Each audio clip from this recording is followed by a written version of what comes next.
बोधमयं नित्यं गुरुं शङ्कररूपिणं यमाश्रितो हि वक्रोऽपि चन्द्र सर्वत्र वन्द्यते।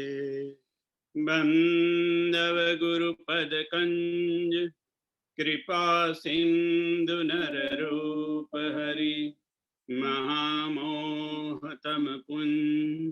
जासु बचन रवि कर निकर, जासु बचन रवि कर निकर। जय सियाराम बधाने। આપણે ચર્ચા કરી રહ્યા હતા રામ કથાની રચનાની.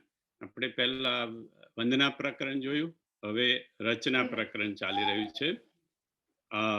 અને રચના પ્રકરણમાં તુલસીદાસજી રામકથાને નદીની સાથે સરખાવે છે. નદી નાવ પટુ પ્રશ્ન અનેકા કેવટ કુશલ તરસ વિવેકા. કે નદી નાવ પટુ પ્રશ્ન અનેકા કેવટ કુશલ ઉત્તર સવિવેક. રામકથા એ નદી છે. આપણે પહેલા જોયું કે રામકથા ને રામચરિત માનસ ને માનસરોવર જોડે પણ તુલસીદાસજીએ સરખાવ્યું. પછી સરજુ કઈ વખત જોયું આપણે, સરજુ નદીની જોડે પણ રામચરિત માનસને સરખાવ્યું રામકથાને. અને હવે રામકથાને સરજુ પણ નદીની જોડે, તે વખતે સરજુ જોડે, આ વખતે કોઈ પણ નદીની સાથે.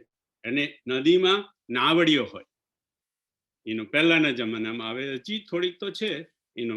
એટલે નદીમાં જે નાવડીઓ હોય એ પટુ પ્રશ્ન, એટલે કે પ્રશ્ન અને કૂટ પ્રશ્ન. આપણે કહે ને પ્રશ્ન અને કૂટ પ્રશ્ન, એનો પ્રશ્નમાંથી પ્રશ્ન નીકળે એને કૂટ પ્રશ્ન કે.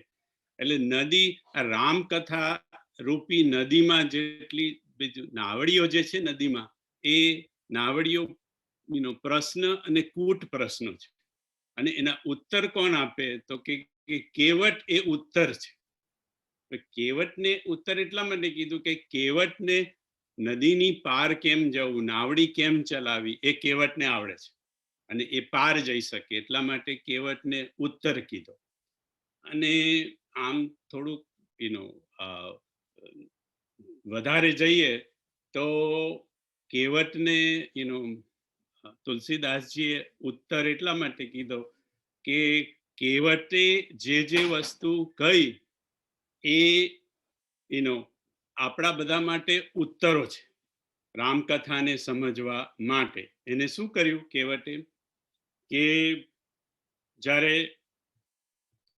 ભરતજી ત્યાં આવતા હતા એનો સેનાને લઈને ભગવાનને બનાવવા જતા હતા, ત્યારે કેવટને લાગ્યું ગુહને કે ભરતજી એમ કે આ રામજીને કદાચ જોડે લડાઈ કરવા માટે તો નહીં જતા હોય. એટલે એ વખતે કેવટે એના જે બધા સાથીઓ હતા ત્યાં એમને કીધું કે તમે એવું કરો, અથવા સહુ બોરહુ તરની કીજીએ ઘાટારો અસ વિચારી ગુહ જ્ઞાતિ સનમ કહે હું સજગ સબ હો. કેવટે કીધું કે તમે બધા સજાગ થઈ જાઓ. હવે આ ભરતજી કદાચ ભગવાનને સાથે લડાઈ કરવા માટે જતા હોય તો તમે એવું કરો, હથવાસવું એટલે કે યુદ્ધની તૈયારીઓ કરો. બોરહુ તરની, અને જે બધી નાવડીઓ છે તેને બોળી દો, ડુબાડી દો. એટલે ડુબાડી દેવાથી શું થાય કે ભરતની સેના ગંગાને પાર ન કરી શકે અને પેલી બાજુ ન જઈ શકીએ. બોરહુ તરની કીજીએ ઘાટા રોહુ, ઘાટોને અવરોધ કરી લો. એટલે કે કોઈ આ ઘાટથી પેલે ઘાટ સુધી, પેરે ગંગાની બીજે પાર ન જઈ શકે, એટલા માટે એમ કે ઘાટોને અવરોધ કરી લો અને જે નાવડી છે તેને ડૂબાડી દો. એટલે આમ તો સીધું સાદું કે ભરતજીની સેના પસાર ન થઈ શકે, પણ અહીંયા અહીંયા તુલસીદાસજીનો એક બીજો બીજો બીજો એ પણ છુપાયેલો છે કે આ જે નાવડીઓ છે જે તરે છે, બરાબર, અને રામકથા એ નદી છે. હવે જો રામકથા નદી છે અને તરતી નાવડીઓ એના પટુ પ્રશ્ન અને કૂટ પ્રશ્નો છે, તો નાવડી તરે એટલે કે રામકથાની ઉપર આપણે તરીએ તો કઈ મેળ ન પડે. રામકથાની ઉપર તરવાથી કોઈ મેળ ના પડે, રામકથાની અંદર ડૂબકી મારવી પડે. એટલે એમ કે હથવાસ હું બોરહું તરણી, એટલે કે આ બધી પ્રશ્નો ને કૂટ પ્રશ્નોની નાવડીઓને રામકથાની અંદર આપણે ડૂબાડી દઈએ, ડૂબકી મરાવી દઈએ તો કંઈક એનો પાર વરે. અને બીજું કે આ હથવાસ હું બોરહું તરણી કીજીએ ઘાટા રહું, ઘાટને અવરોધી દો એટલે કોઈ એક પારથી બીજે પાર ન જઈ શકે. એનો એક અર્થ સંતો એવો કર્યો કે ભાઈ આ રામકથા રૂપી જે નદી છે તેને આપણે પાર નથી કરવાની. પાર કરવાથી શું વરે? આ કિનારેથી પેલા કિનારે જઈએ તો રામકથા રૂપી નદીની અંદર આપણે ડૂબકી મારવાની છે, મજ્જન કરવાનું છે. એટલે ઘાટોને અવરોધી લો, કોઈ પાર ન જઈ શકે, કારણ કે બધા આ રામકથા રૂપી નદીની અંદર ડૂબી જાય, સ્નાન કરે. એટલા માટે કેવટને ઉત્તર કીધો. બીજું કેવટે કીધું સાધુ સમાજન જાકર લેખા, રામ ભગત મહું જાસુન રેખા, જાય જીયત જગ સોમહી ભારુ, જનની યૌવન બીટપ કુઠારું. ગુહ કે છે કે જે વ્યક્તિની સાધુ સમાજની અંદર કોઈ ગણતરી ન હોય, સાધુ સમાજન જાકર લેખા, સાધુ સમાજમાં જેની ગણતરી ન હોય, રામ ભક્તોની અંદર જેની કે રામ ભક્તની કોઈ રેખા એનામાં દેખાતી ન હોય, એટલે કે જે કોઈ રામ ભક્તિ ન કરતો હોય, કે સાધુ સમાજમાં જેની ગણતરી ન હોય, એવી વ્યક્તિ જગતમાં જન્મે તો એવું સમજવું કે ખોટી જન્મી છે, એનો જાય વ્યર્થ એનો જન્મ થયો છે.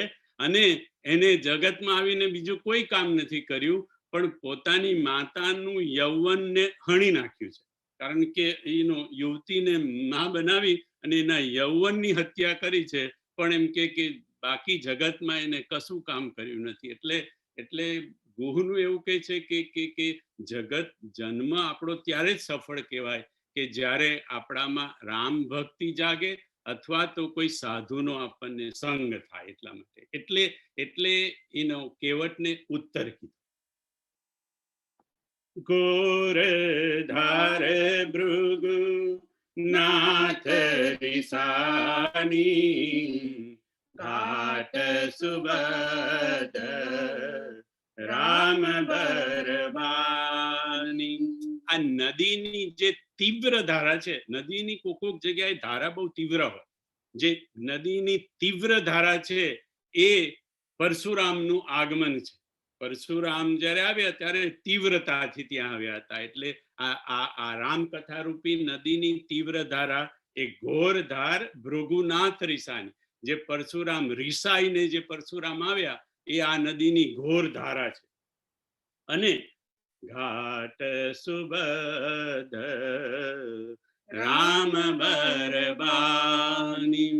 હવે આ જયારે ઘોર ધારા જયારે નદીની કોઈ કિનારા સાથે ભેખડ સાથે જ્યાં અથડાતી હોય, ત્યાં છે ને મોટા ભાગે લોકો ઘાટ બાંધી દે, ત્યાં પથ્થર મૂકીને. કારણ કે નહીં તો એ કોતર્યા જ કરે, આગળ ને આગળ જે ગયા કરે. એટલે એક ઘાટ બાંધી દે જેનાથી આ ધારા ત્યાં રોકાઈ જાય અને પછી ત્યાંથી પથ્થરને અથડાઈને ફરી જાય.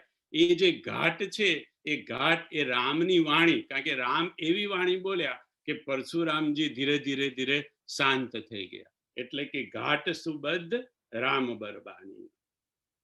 કાઈ કુમતી કઈ કઈ કેરી પરી જાસુ ફલ વિપતિ ગનેરી. કાય કુમતી, કાય એટલે સેવાળ. નદીના કિનારે કિનારે તમે જો તો થોડી સેવાળ જેવું થઈ જાય. એટલે આ કૈકેયીની જે કુમતી કુબુદ્ધિ કૈકેયીને સૂજી અને એને વરદાન માગીને રામને વનવાસ મોકલ્યા, એનું મંથરાને લીધે એ કૈકેયીની કુબુદ્ધિ એ સેવાળ જેવી છે. અને સેવાળ તકલીફ કરે. મોટી સેવાળની તકલીફ શું? જે બધા નદી કિનારે રહ્યા છે ને, કે લોકો ત્યાં લપસી જાય.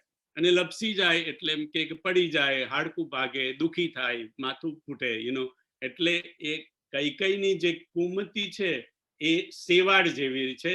અને એના જ લીધે પરિજાસુ ફલ વિપતિ ગનેરી, એના પરિણામ રૂપે એમ કે અયોધ્યાવાસીઓને એને બધાને જેમ કે બહુ તકલીફ પડી, જેવી રીતે સેવાળથી આપણે બધાને એનો તકલીફ પડે છે એવી રીતે. સમન અમિત ઉત્પાત સબ ભરત ચરિત જપ જાર, કલિયગ ખલ અવગુણ કથન તે જલમલ બગકાર. અને આ બધા ઉત્પાતને સમાવવા માટે ભરતનું જે ચરિત્ર છે એ બધા આપણા ઉત્પન્ન થતા ઉત્પાતને સમાવવા માટે ભરતજીનું ચરિત્ર છે. અને કળિયુગના જે પાપ અને જે દુષ્ટ લોકો જે બધા છે એમ કે તે બધા કેવા છે કે આ નદીના કિનારે જલખગ, બગ અને કાગ, એટલે નદીના આ જે બધા પક્ષીઓ હોય એ, બગ એટલે બગલા હોય, અને કાગ એટલે કાગડા. બગલા, કાગડા અને જળ પક્ષીઓ હોય એ બધા એમ કે આ કલિયુગ રૂપીના પાપ અને દુષ્ટ લોકો જે કળિયુગમાં છે તે છે. અહીંયા મેં કહ્યું કે અહીંયા નદીનું વર્ણન છે. અને રામકથાને તુલસીદાસજી નદીની સાથે સરખામણી કરે છે. હવે આજે રામકથા રૂપી નદી છે એ સમુદ્રમાં તો જઈને મળે, પણ એ નદીને એ વરસાદ, તાપ અને બધી ઋતુઓ જે પ્રમાણે બદલાય એ ઋતુઓને એને પણ બધાને સહન કરવી પડે. નદી વહે તો ખરી, પણ નદીને એમ કે વરસાદ આવે તો નદીની અંદર પાણી વધે, ઉનાળો આવે તો પાણી અંદર એમ કે ઘટે, એટલે દરેક ઋતુઓની પણ નદીને અસર થાય. એવી રીતે જો રામકથા એ નદી છે તો રામકથાની અંદર પણ આજે બધી જુદી જુદી ઋતુઓ જે હોય એ ઋતુઓની અસર એમ કે રામકથાની અંદર દેખાય છે. તો કેવી રીતે? તો તુલસીદાસજીએ એનું વર્ણન કર્યું કે 6 ઋતુઓ હોય. આપણે ત્યાં મૂળ તો 3 ઋતુ, ઉનાળો, શિયાળો અને ચોમાસું. પણ આપણે ત્યાં હિન્દુ શાસ્ત્ર પ્રમાણે હેમંત ઋતુ, શિશિર ઋતુ, વસંત ઋતુ, ગ્રીષ્મ ઋતુ, વર્ષા ઋતુ અને શરદ ઋતુ, 6 ઋતુ છે. એટલે આ રામકથાની આ 6 ઋતુઓ કઈ છે એનું અહીંયા તુલસીદાસજીએ વર્ણન કર્યું છે. કીર્તિ સરિત છહુ રીતુ રૂરી, સમય સુહાવની પાવની બુરી, હિમ હિમ શૈલ સુતા શિવ બ્યાહુ, શિશિર સુખદ પ્રભુ જન્મ ઉછાહુ. હિમ ઋતુ એટલે કે હેમંત ઋતુ કઈ છે? હેમંત ઋતુ હિમ શૈલ સુતા. હિમ શૈલ સુતા એટલે પાર્વતી અને શિવ ને પાર્વતીનો જે બ્યાહ છે, લગ્ન છે, એ હેમંત ઋતુ છે. શિશિર સુખદ પ્રભુ જન્મ ઉછાહુ. રામ જન્મનો જે ઉત્સવ ઉજવાય છે, રામ જન્મ જે છે એ શિશિર ઋતુ છે રામકથાની. બરન બરાન વિવાહ સમાજુ, સોમુદ મંગલ મય ઋતુરાજુ. બર્નબ રામ વિવાહ સમાજો, રામજી ને સીતાનો જે વિવાહ છે એ ઋતુની ઋતુઓનો રાજા એટલે વસંત, એ વસંત ઋતુ છે. ગ્રીષ્મ દુસર રામ બન ગવનું પંત કથા થર આતપ પવન.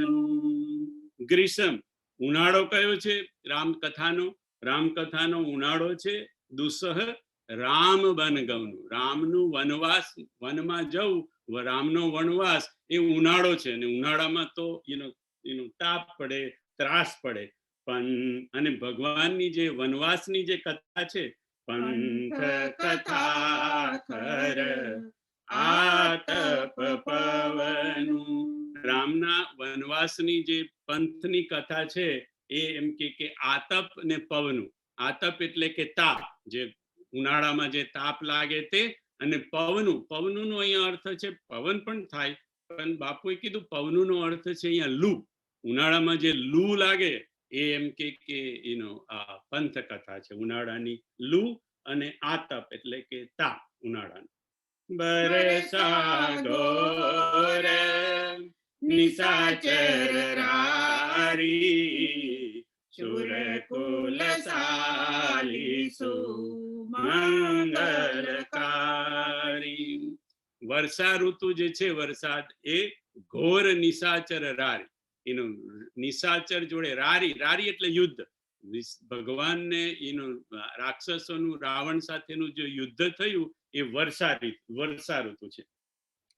રામ રાજ સુખ વિનય બડાઈ વિસદ સુખદ સોઈ શરદ સુહાઈ. રામ રાજ સુખ વિનય બડાઈ, બિસદ સુખદ સોઈ શરદ.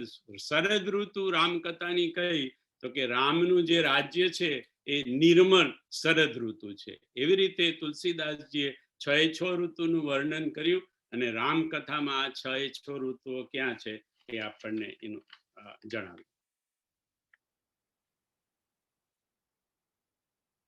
હવે આગલા દોહામાં જઈશું. કામ કોમદ મોહન સાવન વિમલ વિવેક વિરાગ બડાવન સાદર મજન પાન કીએ તે મિટઈ પાપ પરી તાપ હિયે તે જીન એહી બારીન માનસ દોએ તે કાયર કલી કાલ બિગોએ તૃષિત નિરખી રવિ ગર્ભવારી ફિર હરિ મૃગ જીવી જીવ દુખારી. તુલસીદાસજી કે છે, કામ કોહ મદ મોહન સાવન બિમલ વિવેક વિરાગ બઢાવન સાદર મજ્જન પાન કિયે તે મિટહી પાપ પરિતાપ હિયે. આ રામ કથા રૂપી જે નદી છે એનું જળ કયું છે તો કે સીતા અને રામના યશ ગુણગાન, સીતા રામજીના ગુણગાન એ એનું જળ છે. અને એ આપણા કામ ક્રોધ મદ મોહ એ બધું દૂર કરે, અને આપણો વિવેક અને વૈરાગ્ય એ આપણો વધારે, અને સાદર મજ્જન પાન કીએ તે એની આદર સાથે મજ્જન એટલે કે જેમાં આપણે નાહીએ, અને પાન કીએ એટલે કે એનું પાન કરીએ, આપણે પીએ એને એ જળને, તો આપણા મીટહી પાપ પરિતાપ હિયે તે, એટલે આપણા પાપ માટે, હિ એટલે હૈયાના હૃદયના અંતકરણ, આપણા અંતકરણના પાપ માટે, અને એના આપણા પરિતાપ એટલે તાપ, બધો આપણો અંતરનો જે તાપ હોય એ તાપ માટે. એટલે કે આ રામકથા રૂપી નદીના રામ સીતારામ રૂપી યશના જળની અંદર આપણે કાં તો મજ્જન સ્નાન કરીએ, કાં તો એનું પાન કરીએ, તો આપણા પાપ જાય અને આપણા તાપ જાય, પાપ અને તાપ. તો અહીંયા ગયા વખતે આપણી ચર્ચા થઈ, પછી મીના કે છે કે આ બધી આ રચના કરી છે ત્યાં બધી અઘરી નથી, એમ કે આ બધું બહુ કોમ્પ્લિકેટેડ નથી કર્યું. મેં કીધું તુલસીદાસજીએ ખરેખર આ બધી રચનામાં એટલો બધો ઉપયોગ કર્યો છે એમની કલ્પનાનો, કે એને જો આપણે સમજીએ, એટલે આ સમજવામાં બહુ અઘરું છે. આપણે નામ પ્રકરણ હતું, વંદના પ્રકરણ, એ વંદના પ્રકરણમાં તો બધાને વંદના હતી, એટલે એટલું બધું અઘરું નતું. ભલે રામ નામની વંદનામાં બધું એ 72 દોહામાં બધું બહુ મૂકેલું હતું, પણ આ રચનામાં તો તુલસીદાસજીએ એટલું બધું ભર્યું છે કે જેની સાથે રામકથાને એ સરખામણી કરે, એ બંને બાજુ જો આપણે સમજીએ, એક બાજુ રામકથાને સમજીએ અને એક બાજુ જેની જોડે એની સરખામણી કરવામાં આવી છે એને સમજીએ, તો આપણને વધારે ને વધારે આનંદ આવે. અને આપણે જે આ બધું જોઈ રહ્યા છે એ તો એમ કે બાપુ નથી કહેતા કે આ તો હજી ખાલી એમ કે મંગલાચરણ છે. એટલે આ બધું આટલું આપણે ડિટેલમાં સમજવા પ્રયત્ન કરીએ તો એવું જ સમજવાનું કે આ ખાલી મંગલાચરણ છે, જાણે કે આપણે બાલ મંદિરમાં પ્રવેશ કર્યો હોય એ પ્રમાણે. કારણ કે એટલું બધું ઠાસીને આ રચના પ્રકરણમાં ભરી દીધું છે. એક ખાલી તમને જે હું સમજો બાપુ પાસે તેનો હું તમને દાખલો આપું કે જ્યારે આપણે સરયુની ચર્ચા કરતા હતા ગયા સેશનમાં, ત્યારે આપણે કીધું કે રામકથા એ સરયુ નદી છે, અને સરયુ નદી જોડે સરખાવવા માટે રામકથાની અંદર રામનું ચરિત્ર છે મુખ્ય, સીતાનું ચરિત્ર છે મુખ્ય, કારણ કે રામ ને સીતા એક છે, અને લક્ષ્મણજીનું ચરિત્ર છે, ભરતનું છે ને બીજું બધું પણ છે, પણ રામચરિતમાં રામ, લક્ષ્મણ અને રામ, સીતા અને લક્ષ્મણ. એવી રીતે સરજુની જોડે આપણે જયારે તુલસીદાસજીએ એની એ કરી તો કીધું કે સરજુની જે ધારા છે તે મેઇન ધારા, કારણ કે સરજુ મુખ્ય નદી છે, એની મેઇન ધારા છે તે રામજી છે. અને એની અંદર એમ કે જે દેવધુની ધારા, એ ગંગાની ધારા આવે છે, એ ભક્તિની ધારા છે, તે સીતા માતા છે. અને આપણે જોયું કે સોનભદ્ર નદીની એક ધારા પણ સરયુ નદીમાં પ્રવેશે છે. સોનભદ્ર એ વૈરાગ્ય છે, અને વૈરાગ્ય એ લક્ષ્મણનું પ્રતીક છે. આપણે ભગવાન ઝૂંપડીમાં ત્યાં વાસ કરતા હોય છે ત્યારે કહે છે કે રામ, લક્ષ્મણ ને સીતા કેવી રીતે રહે છે, તો જાણે એમ કે જ્ઞાન, ભક્તિ અને વૈરાગ્ય જાણે એમ કે વેશ ધરીને રહેતા હોય એ રીતે. એમાં રામજી જ્ઞાન છે, સીતાજી ભક્તિ છે, અને લક્ષ્મણજી વૈરાગ્ય છે. એવી જ રીતે નદીમાં જઈએ સરજુમાં, તો સરજુ એ રામ રૂપી જ્ઞાન છે, ગંગાની જે ધારા છે એ ભક્તિ છે, સીતા માતા રૂપી ભક્તિ છે, અને સોનભદ્ર જે નદીની એક ધારા એમાં આવે છે એ વૈરાગ્ય રૂપી લક્ષ્મણ છે એમ કે. અને ત્યારે એવું કીધું એ ચોપાઈમાં, એની ચોપાઈ જોઈએ આપણે ક્યાં છે,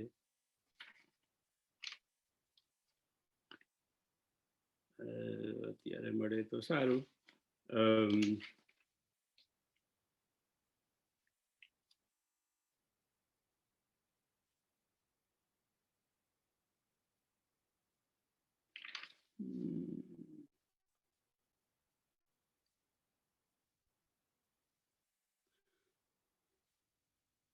દરસ પરસમ જન અરૂપાના હરહી પાપ કહ વેદ પુરાણ. સરજુની અંદર આપણે ચર્ચા થઈ હતી, સરજુમાં દરસ પરસમ જન અરૂપાના હરહી પાપ કહ વેદ પુરાણમ. આ સરજુની અંદર એમ કે રામકથા એ સરજુ ની સાથે સરખાવી ત્યારે કીધું કે આ સરયુ નદીની અંદર જે કોઈ આવીને એને દર્શન કરે, કાં તો સરયુની નદીને પાણીને સ્પર્શ કરે, કાં તો મજ્જન એટલે એમાં સ્નાન કરે, કાં તો સરયુ નદીનું પાન કરે, એને હરહી પાપ કહ ભેદ પુરાણ, એના પાપ બધા દૂર થઈ જાય. સરયુમાં દરસ પરસ મજ્જન અને પાનથી આપણા પાપ જતા, બરાબર. અને સરજુને રામકથા સાથે સરખાવી, નદી સાથે પણ સરખાવી ને સરજુ સાથે પણ રામકથાને સરખાવી. તો જો સરયુને દર્શન ને સ્પર્શ અને મજ્જન ને પાનથી જો પાપ જતા હોય, તો જો રામકથા જો સરયુ હોય તો પછી રામકથાનું પણ દરસ પરસ મજ્જન અને પાનથી આપણા પાપ જતા. અને એટલા જ માટે બાપુએ કીધું કે રામકથા એટલે કે રામચરિત માનસ છે, એનું તમે એમ કે તમે મજ્જન એટલે કે એમાં ડૂબકી મારો તો બહુ સારું. આપણે રોજ એની ચોપાઈઓ ગાઈએ, થોડી તો એમાં ડૂબકી મારી કહેવાય, એનું ગાયન કરીએ, ચોપાઈઓનું. તો કોઈ આપણને સંભળાવે ચોપાઈઓ રામચરિત માનસની, તો એને આપણે પાન કર્યું કહેવાય, બરાબર. પણ પછી દરસ પરસ એટલે શું? તો કે તમે કશું ના કરો, બાપુએ કીધું, પણ તમારા પૂજા ગૃહની અંદર એને મૂકી અને ખાલી એનું દર્શન કરો રોજ રામકથાનું, એટલે રામચરિત માનસનું, તો પણ તમારા પાપ જતા રહે. અને જો તમને થોડોક સમય મળે તો જ્યાં રામચરિત મૂક્યું હોય એને સ્પર્શ કરીને પગે લાગીને તમે જતા રહો, એક પણ ચોપાઈ ન ગાવ, તો પણ તમારા પાપ જતા રહે.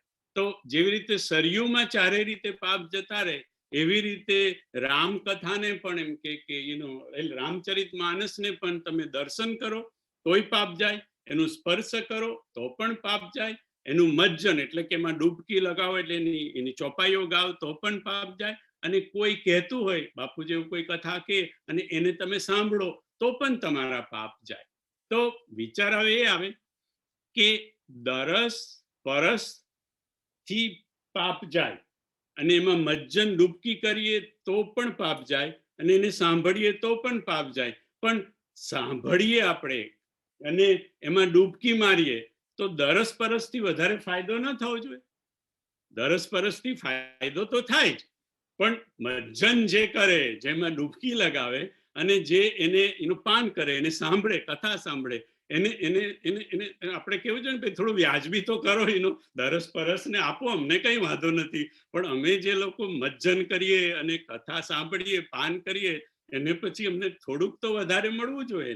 એટલે એમ કે અહીંયા, એટલે એ જ્યારે એની સરખામણી અહીંયા નદી સાથે કરી, ત્યારે જ ચોપાઈઓમાં શું આવ્યું? સાદર મજન પાન કિએ તે મીઠી પાપ પરી તાપ હિયે.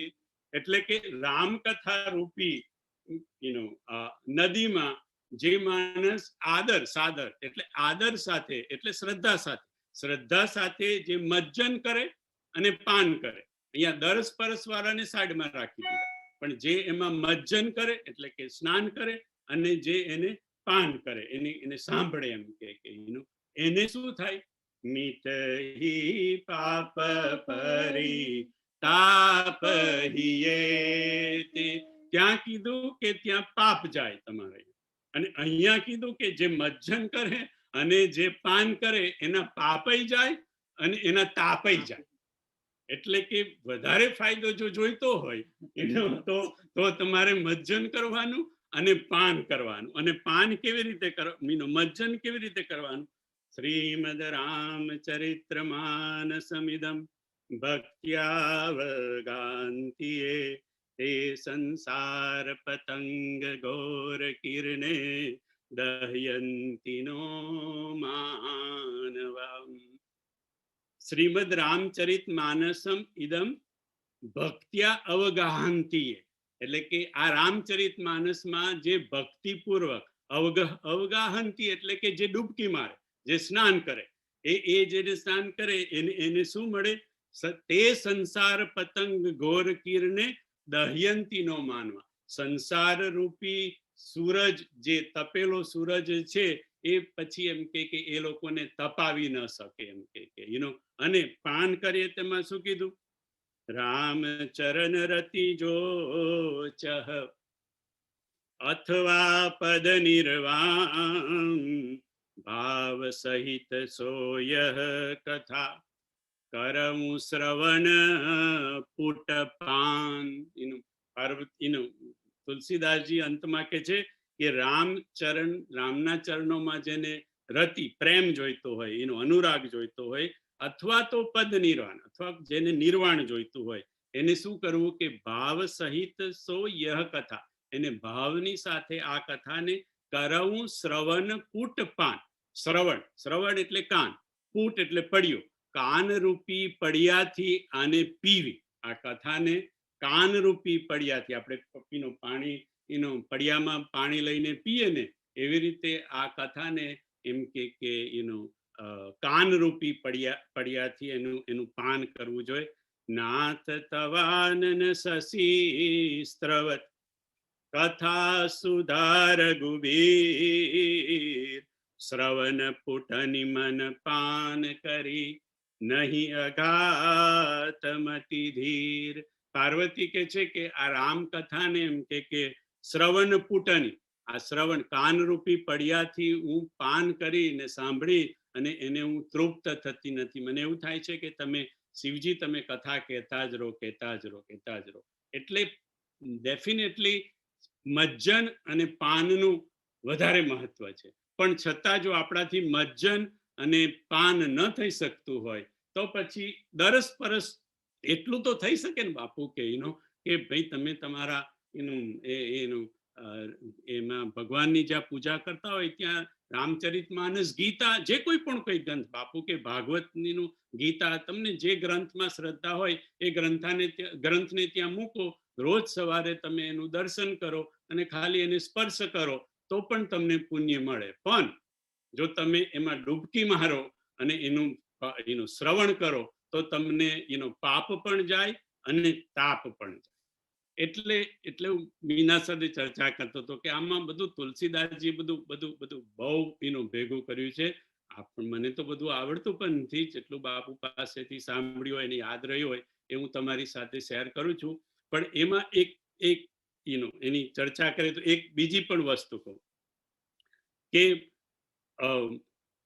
દરસ પરસમાં જન અરૂપાનામ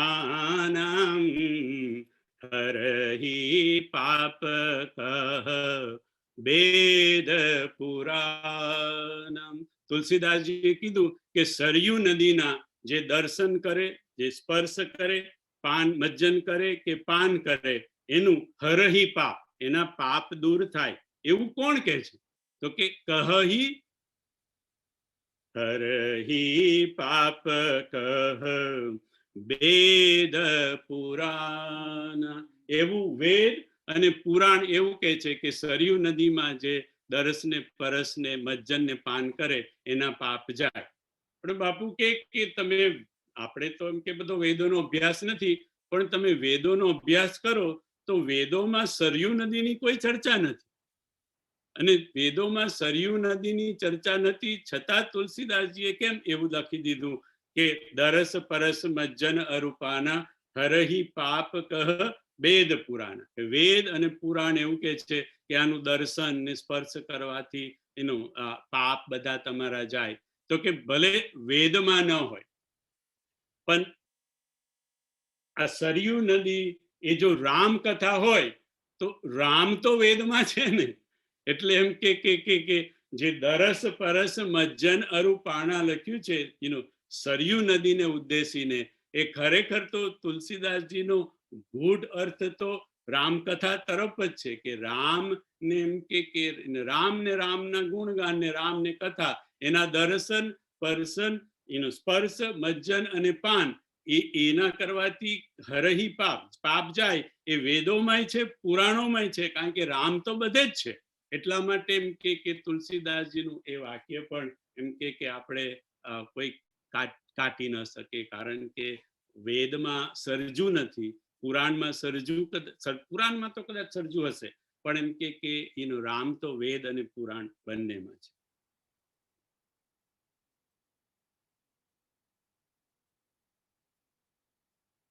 મતિ અનુહારી સુબારી ગુણ ગન ગની મન અનવાય, સુમિરી ભવાની શંકરહી કબી કથા સુહાય, અબ રઘુપતિ પદ પંકરુહ હિય ધરી પાઈ પ્રસાદ, કહું જુગલ મુનિ વર્ય કર મિલન સુભગ સંવાદ.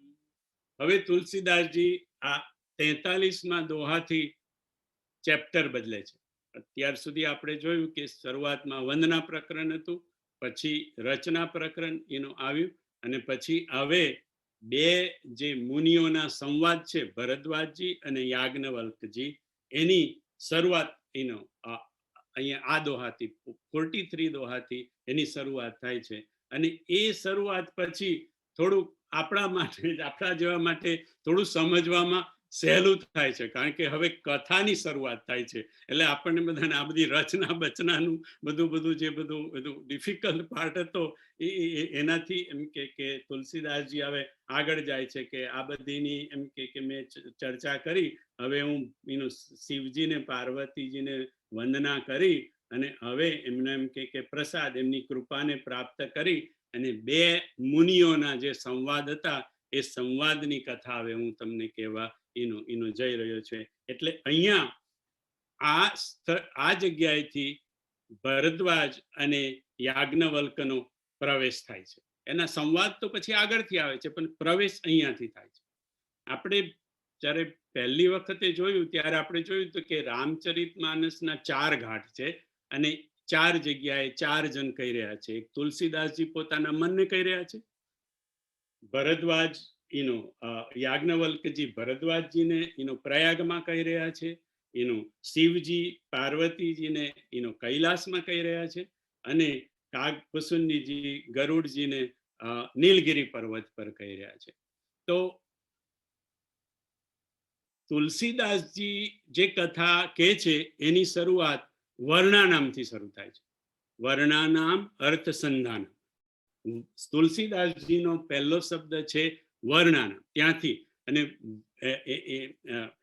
આપણે એકવાર વાત થઈ હતી કે વથી શરૂઆત થઈ અને વથી દહયંતીનો માનવા.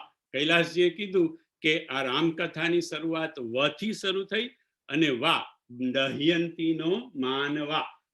ઉત્તરકાંડમાં વાથી શરૂઆત અને વાથી અંત, એટલે એમ કે પાણી. કારણ કે આ રામ, આપણે અત્યારે જોયું કે આ નદીમાં રામ જે સીતાના જે યશનું વર્ણન, ગુણગાનનું વર્ણન છે એ પાણી છે, જળ છે. એટલે એમ કે આ જળમાં જ આખી કથા શરૂઆત થઈ વાથી. વા એટલે વાનો એક અર્થ થાય છે જળ, એટલે પાણીથી જ શરૂઆત અને પાણીથી જ અંત. એટલા માટે સંતોનું એવું માનવું છે કે તુલસીદાસજીની રચનાની શરૂઆત વર્ણાનામથી થઈ. તો આપણને વિચાર થાય કે તમે તો પહેલી વખતે કીધું કે રામ શ્લાકા પ્રશ્લાક સલાકાની વાત કરી, અને અહીંયા આપણે વાંચીએ ત્યારે તો આપણે ઓમ શ્રી ગણેશાય નમઃથી શરૂઆત કરીએ. તો એમ કે આ બધું જે વસ્તુ છે પછી એ બધી વસ્તુને પાછળથી ક્ષેપક તરીકે ઉમેરાયેલી વસ્તુ છે. ઇવન ઓમ શ્રી ગણેશાય કહે તો, અને પછી કોઈ કે ના અહીંયાથી શરૂ થાય, તો આપણે એની સાથે વિવાદ કરવો નથી. પણ એમ કે સંતોનું એવું કે છે કે તુલસીદાસજીની રામચરિતમાનસની શરૂઆત વાથી શરૂ થઈ અને વાથી એનો અંત થયો. એટલે બીજું બધું જે છે એ પાછળથી લોકોએ આપણને થોડું ઈઝી પડે એટલા માટે એમ કે મૂકેલું છે. તો તુલસીની એન્ટ્રી થઈ શરૂઆતથી, વર્ણાનામથી શરૂઆત થઈ. ભરદ્વાજ અને યાજ્ઞવલ્કજીની એન્ટ્રી થઈ અહીંયા 43માં દોહાથી થઈ. भरद्वाज मुनि बसहि प्रयागा तिन्हि राम पद अति अनुरागा तापस समदम दया निधाना परमारत पथ परम सुजान. આ ભરદ્વાજ મુનિ એ પ્રયાગની અંદર તીર્થરાજ પ્રયાગની અંદર ત્રિવેણી સંગમ આગળ ત્યાં એમનો આશ્રમ છે અને એ તપસ્વી છે, સમ દમ દયાના નિદાન છે અને પરમારથના પથના ખૂબ જ જાણકાર છે. છતાં પણ એમ કે એવા ભરદ્વાજજી યાજ્ઞવલ્કજીને ખાલી રામકથા સાંભળવા માટે, રામકથાના ગૂઢ રહસ્યોને જાણવા માટે એ પ્રશ્ન પૂછે છે. બાકી એ તો પરમારથ પથના સુજાન છે.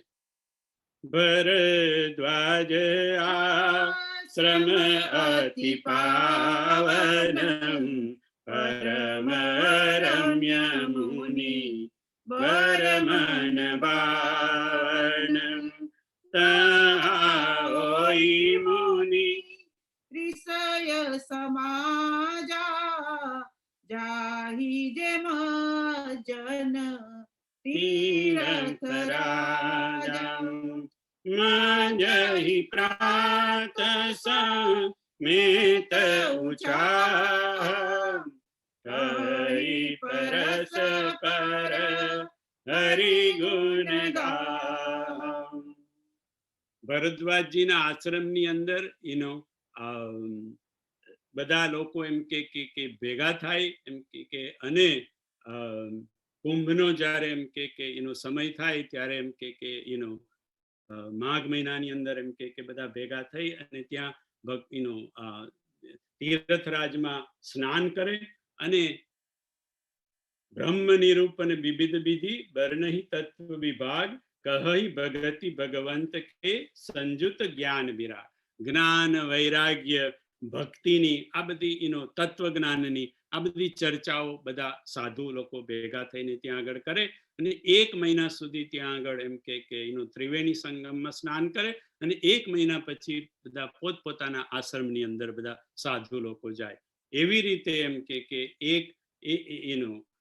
એક સંવતમાં બધા ભેગા થયા, બધા 1 મહિના સુધી બધા ત્યાં નાયા, બધાએ ભગવાનની તત્વજ્ઞાનની બધી ચર્ચાઓ, ભક્તિની ચર્ચાઓ કરી અને બધા પોતપોતાને ત્યાં જઈ રહ્યા હતા. તે વખતે બધા સાધુઓને વિદાય આપી ભરદ્વાજજીએ પણ જાગ બલિક મુનિ પરમ વિવેકી ભરદ્વાજ રાખે પદ ટેકી સાદર ચરણ સરોજ પખારે અતિ પુનિત સન બેઠારે કરી પૂજા મુનિ સુજ સુબખાની बोले अति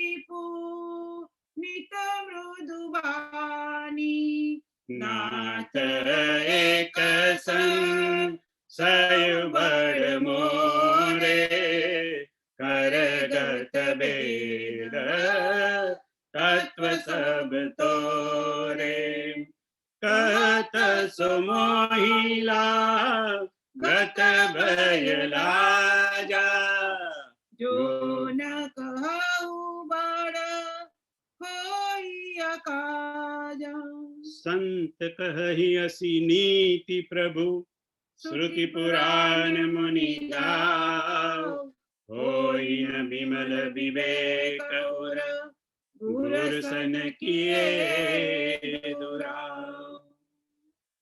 ભરદ્વાજજીએ બધા સાધુઓને વિદાય આપી પણ યાજ્ઞવલ્કજીને રોકી લીધા અને યાજ્ઞવલ્કજીને પૂજા કરી અને એમને કીધું કે હે પ્રભુ, હે નાથ, મને એક સંશય છે અને તમારા હાથમાં કરગત બેદ સત તત્વ સબતો રે, તમારા હાથની અંદર બધા વેદોના તત્વો એ તમારે હાથમાં છે, કરગત છે, તમારી મુઠ્ઠીમાં છે. અને આ સંશયને કહેતા મને ભય લાગે છે કે તમે એવું મને કહેશો કે તમે આટલા બધા જ્ઞાની થઈને આવો પ્રશ્ન કર્યો, એમ કે પણ જો હું તમને ન પૂછું અને મારા મનમાં આ સંશય એવા ને એવો રહી જાય તો એમ કે મારું એમ કે અનહિત થાય એવું છે. કારણ કે સંત કહી હસી નીતિ, સંતોએ શ્રુતિ પુરાણ બધામાં એવી નીતિ છે કે ગુરુ સાથે ક્યારે એમ કે વિવેક ન કરવો જોઈએ અને દુરાવ ન કરવો જોઈએ, કશું છુપાવવું ન જોઈએ. એટલે મારા મનમાં જે છે હું તમને કહી દઉં છું, મને આમ તો થોડી ખબર છે પણ છતાંય થોડો સંશય છે, એટલે આ પ્રશ્ન તમને હું પૂછી લઉં છું. એવું કરીને ભરદ્વાજજી યાજ્ઞવલ્કજીને પ્રશ્ન કરે છે. પણ એક કરતા એક શબ્દ એમને જે કીધું એ મને રતિભાઈએ પણ મોકલાવ્યું હતું કે નાથ એક સંશયું મોરે કરગત બેદ તત્વ સબુતો રે. હે નાથ, મને એક સંશય છે અને તમને હું એટલા માટે પૂછું છું કારણ કે વેદોના તત્વો એ તમારા કરગત એટલે તમારી હથેળીમાં છે, તમારી મુઠ્ઠીમાં છે. તો એમ કે યાજ્ઞવલ્કજીના હાથમાં કાં તો એમની હથેળીમાં કાં તો એમની મુઠ્ઠીમાં વેદોના તત્વો છે, બરાબર? એટલે વેદોનું તત્વ છે એટલે એમને એટલું બધું જ્ઞાન છે, પરમ વિવેકી છે. તો બાપુ કે છે કે યાજ્ઞવલ્કના હાથમાં એમ કે હથેળીમાં અને મુઠ્ઠીમાં વેદના તત્વો છે. તો આપણે આપણો સ્વાધ્યાય કરીએ કે આપણી મુઠ્ઠીમાં, આપણા હથેળીમાં અને આપણા હાથમાં શું છે. કાં તો એટલે આપણે એવું માનીએ કે ભાઈ આપણે કે સંપત્તિ મારા હાથમાં છે, સંતતિ મારા હાથમાં છે, ધન મારા હાથમાં છે, કોઈક આવડત આપણામાં હોય તો કે આવડત મારા હાથમાં છે, મારી મુઠ્ઠીમાં. આપણે તો ઘણી વાર એવું કહી પેલા માણસનું કઈ કામ છે એમ કે તો કે ચાલો ને હમણાં જઈને પતાવી દઈએ, એ તો મારી મુઠ્ઠીમાં છે. આપણે એવું સમજીએ કે એ તો મારી મુઠ્ઠીમાં છે, કારણ કે જાણે આપણે એને કંટ્રોલ કરતા હોય. એ તો પછી જઈએ ને કહીએ ને પૂછીએ ને ત્યારે ખબર પડે કે ખરેખર મુઠ્ઠીમાં છે કે નહીં. પણ આપણે એવું માની બેઠા હોય કે આ બધું મારી મુઠ્ઠીમાં છે, એમ કે આપણા હાથની વાત છે એમ કે તો બાપુએ 13 વસ્તુ ગણાય કે આપણે આપણા હાથમાં શું છે તે તો આપણે જાણીએ એમ કે પણ આપણે કોના હાથમાં છીએ, આપણે કોના હાથમાં છીએ એની 13 વસ્તુ બાપુએ ગણાવી. એમાં પહેલું કીધું કે સૌથી પહેલા જોઈએ તો જન્મ ને મૃત્યુ આપણા હાથમાં નથી, રાઈટ? કોઈના હાથમાં છે? એટલે જન્મ મૃત્યુ આપણા હાથમાં નથી. તો જન્મ મૃત્યુ કોના હાથમાં છે? તો કે પરમાત્માના હાથમાં છે. હવે પરમાત્માને એમ કે તમારે બીજું નામ આપવું હોય તો પ્રારબ્ધ પણ કહી શકો. કોઈ પરમાત્મામાં ના માનતો હોય તો કે પ્રારબ્ધની વાત છે, તો એને પ્રારબ્ધ કહો કે પરમાત્મા કહો. તો જન્મ મૃત્યુ આપણા હાથમાં નથી, એટલે આપણે પરમાત્માના હાથમાં છીએ. અને પરમાત્માના હાથમાં તો આપણું બધું જ છે આમ કહેવા જઈએ તો. એટલે સૌથી પહેલા આપણે પરમ સત્તાના હાથમાં છીએ. બીજું, આપણે પ્રકૃતિના હાથમાં છીએ. પ્રકૃતિ એટલે વરસાદ પડે, ઉનાળો, ચોમાસું, વાવાઝોડું આવે, દુકાળ પડે, કાં તો સુનામી આવે, ધરતીકંપ આવે, એ પ્રકૃતિ થઈ. એટલે એની આગળ આપણું કઈ ચાલતું નથી. એટલે આપણે પ્રકૃતિના હાથમાં, આપણે પરમાત્માના હાથમાં, આપણે પ્રકૃતિના હાથમાં, આપણે પરિસ્થિતિના હાથમાં. પરિસ્થિતિ આપણી સારી નરસી આવે, આપણી એવી પરિસ્થિતિ આવે આપણે કશું કરી ના શકીએ, એટલે આપણે પરિસ્થિતિના હાથની અંદર પરિસ્થિતિના ગુલામ આપણે. ચોથું કીધું બાપુએ કે આપણે નિયમોના ગુલામ. કાયદા, કાનૂન, લો એને તો આપણે માનવું પડે. આપણે તો જે કરવું હોય, આપણે તો એવું હોય કે ભાઈ 100 માઇલની સ્પીડે આપણે ગાડી ચલાવીએ, પણ કાયદો આપણને ન ચલાવવા દે, કારણ કે કાયદાના હાથમાં છીએ આપણે. એટલે કાયદા કાનૂનના હાથમાં. આપણે વડીલોના હાથમાં છીએ, સત્તાધારીઓ. વડીલોના ના માનતા હોય તો સત્તાને માનવું પડે, રાજાને માનવું પડે, પ્રેસિડેન્ટને માનવું પડે. એટલે કાં તો વડીલોના હાથમાં કાં તો સત્તાધારીઓના હાથમાં. છઠ્ઠું કીધું કે આપણે આદતોના હાથમાં છીએ.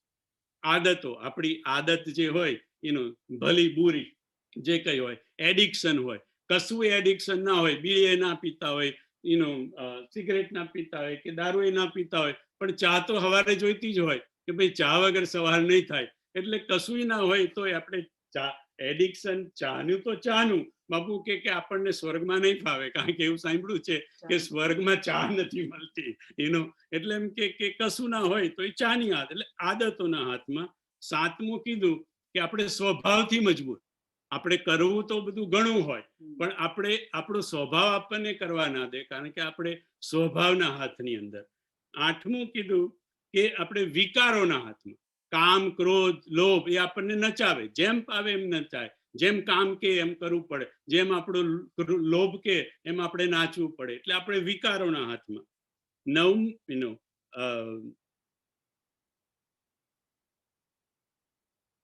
ઈચ્છાઓ અને વિષયો, આપણી બધી ઈચ્છાઓ, આપણી વિષયો, વિષય મનોરથ દુર્ગમનાના, એટલે આપણા બધા વિષયો ને આપણે મનોરથો એટલા બધા હોય, એ આપણે મનોરથના ગુલામ, ને પછી એને પૂરું કરવા માટે આપણી આખી જિંદગી આપણે એની પાછળ ગુલામ થઈ અને એના આપણી જિંદગી ખલાસ થઈ જાય. આગળ કીધું બાપુએ કે આપણે મમતાના હાથની અંદર, આપણે કશું ના હોય તો આપણે મમતાથી બંધાયેલા હોય, મારી મમતા મરે નહીં તેનું શું કરવું, આપણે મારવી તો હોય પણ આપણી મમતા ન મરે, એટલે આપણે મમતાના બંધનની અંદર.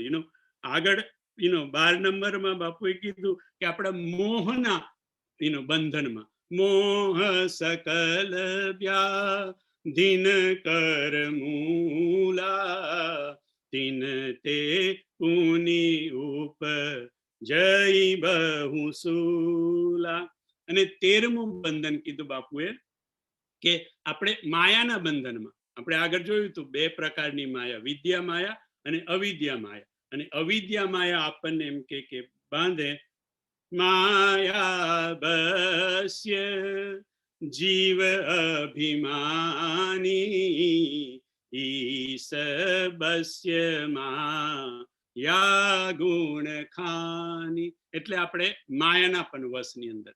એટલે બાપુએ ગણાયું કે આપણે ભલે માની બેઠા હોય કે મારા હાથમાં આ અને મારા વશમાં આ, પણ ખરેખર તો આપણે આ 13 વસ્તુના બંધનની અંદર આપણે જ ફસાયેલા છે, અને આ 13 માંથી નીકળવું એમ કે બહુ અઘરું છે. અને આ 13 કેવા છે જે બાપુએ ગણાવ્યા, એ નારી હોય, પુરુષ હોય, નપુંસક હોય, જીવ, કોઈ પણ જીવ, પશુ પક્ષી, આ બધાને જ આનું બંધન લાગે, પ્રારબ્ધનું ને આ બધા જ બંધનો દરેક જનને લાગે, નારીને પણ લાગે, નરને પણ લાગે, દરેક જીવને લાગે. પણ બાપુએ કીધું કે આ 14મું એક બંધન છે, 14મું એક બંધન છે, એ ખાલી પુરુષોને જ લાગે. નારી બિબસ નર સકલ ગોસાઈ નાચહી નટમર કટકી નાઈ. નારીને તો 13 બંધન, પુરુષોને તો 14મું સૌથી મોટામાં મોટું બંધન એમ કે એટલે આપણે કેટલી બધી વસ્તુઓથી બંધાયેલા છે, અને છતાંય આપણે કહીએ કે આ મારી મુઠ્ઠીમાં, આ મારી મુઠ્ઠીમાં, આપણે બધાની મુઠ્ઠીમાં છે. અને તેમાં એમ કે આ પુરુષ હોય તો બહુ એ કહેવું જ નહીં, આ ખોટી મૂછો રાખી સારું છે, આ કલયુગમાં બધા કપાવી નાખે છે તે, કારણ કે મૂછો રાખવા જેવું કઈ છે જ નહીં. કારણ કે શું કીધું, ના કેવી રીતે નાચે છે, મદારી જેમ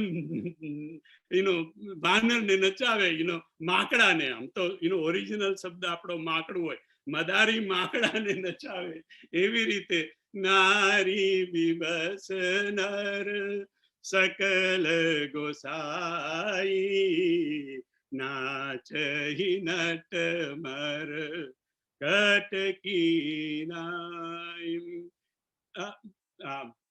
સરલાબેન જરા છોટુભાઈ ને કઈ કેવું છે એવું લાગે છે, એમનું જરા એ ખરો, નારી બિબસ આવ્યું છે ને એટલે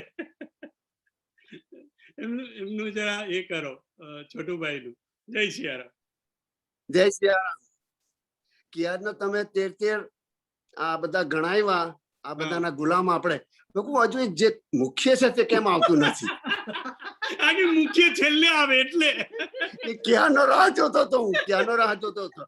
આ 13 ગુલામી માંથી તો છૂટાય, પણ જે 14મું આવે ને એમાં તો જન્મ કેટલાય જન્મ તમારા નીકળી જાય. કેટલા જન્મ નીકળી જય હો, જય હો.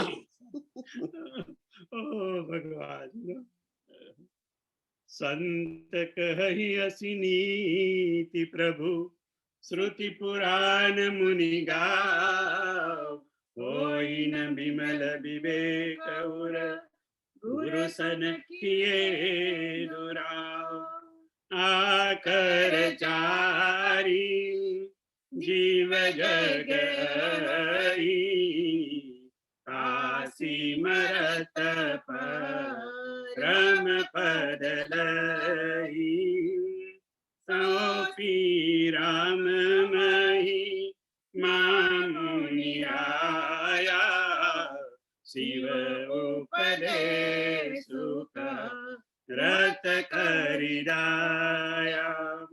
રામ કવન પ્રભુ પૂછે હું તોઈ, કય બુજાઈ કૃપાનિધિ મોહી. એક રામ દેશ કુમારા, તિન કર ચરિત વિત સંસારા. નારી બિરદુક લય હું અપારા, ગય હું સુરન રાવણ મારા. પ્રભુ સોઈ રામ કી અપર કો, જાઈ જપત ત્રિપુરારી. સત્ય ધામ સર્વજ્ઞ તુમ, કહું વિવેક વિચારી. ભરદ્વાજજી યાજ્ઞવલ્કજીને પૂછે છે કે એક રામ અવધેશ કુમાર, અયોધ્યાના કુમાર, એ રામને તો હું ઓળખું છું. એમ કે એનું તો ચરિત્ર આખો સંસાર જાણે છે કે એમ કે એમને વનવાસ થયો અને વનમાં પછી રાવણ એમની પત્નીનું હરણ કરી ગયો અને એમ કે એમાં એમને બહુ દુઃખ પામ્યા. નારી બિરહ દુઃખ લહેવું અપારા. અને પછી એમને ગુસ્સો આવ્યો, ભયવું રોષ, રન રાવણ મારા, અને રાવણને એમને રોષમાં મારી નાખ્યો. એ તો હું જાણું છું. પણ જેને શિવજી જે રામ રામનો જાપ જપે છે, એ શિવ એ રામ અને આ અયોધ્યાના રામ એ એક જ રામ. પ્રભુ સોઈ રામ કી અપર કો, જાહી જપત ત્રિપુરારી. સત્ય ધામ સર્વજ્ઞ તુમ, કહું વિવેક વિચારી. જૈસે મીતે મોર બ્રહ્મ ભારી, કહું સકથા નાથ વિસ્તાર. મારો ભ્રમ, મારો સંશય જાય એવું કંઈક તમે કરો અને મને વિસ્તારીને આ કથા કહો કે આ અયોધ્યાના રામ અને આ શિવજી જે રામનું જાપ કરે છે એ બંને એક જ રામ કે નહીં, એની તમે મને એમ કે કથા વિચારીને, વિવેકથી વિચારીને મને એમ કે કહો. જાગ બલિક લે મુસ્કાહી, तुम ही विदित रघुपति प्रभुताई. राम भगत तुम मन क्रम वाणी, चतुराई तुम हरि में जानी. चाहूं सुने राम गुण गुड़ा, પ્રશ્નમાં ન હું અતિ મૂઢા.